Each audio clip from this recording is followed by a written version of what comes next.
Thank you.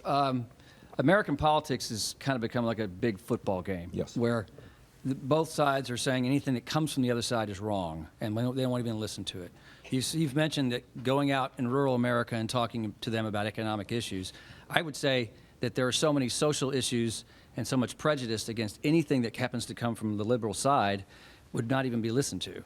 And how do you, and I think a lot of this may be due to the right-wing media and the radio programs, like they're giving free press to all these ideas. How do you combat and how do you solve this problem of just prejudice against anything liberal or progressive?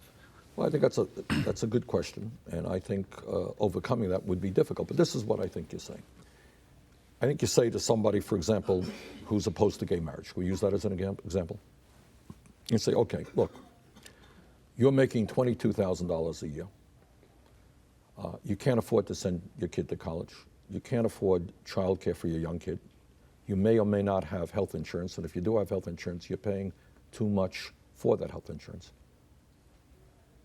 Your friend's job just went to China, and your dad lost his job at the age of 50 because he was replaced by somebody who was 22 years of age and much lower wages.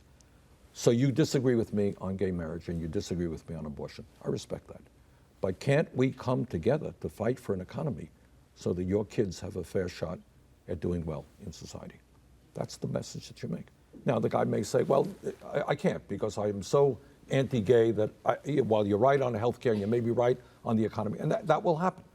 But I think what I have seen in the state of Vermont, my own state where I know best, is that people will disagree with me on the abortion issue, will disagree with me on gay marriage and say, look, Bernie, I disagree with you on that. Yep. But I know you're standing up and you're fighting for me and my kids on these basic economic So you think Democrats need to go to places where they've not found votes, where they don't have a lot of agreement on issues, and make the case regardless? Absolutely. This is the old 50-state strategy your former governor, Howard Dean, That's right. Howard was the architect of as the Howard DNC was chair. absolutely right. And the answer for it is not that you're going to win in 50 states tomorrow, but you're never going to win unless you plant a flag in those states.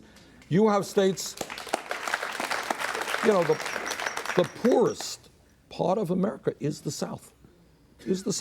And to desert that and not to bring forth a progressive agenda in Mississippi and Alabama, or in some and cases, South Carolina, even to run candidates. That's right. I think I just don't see how you could be a national party and abdicate a responsibility for a good part of the country. Good.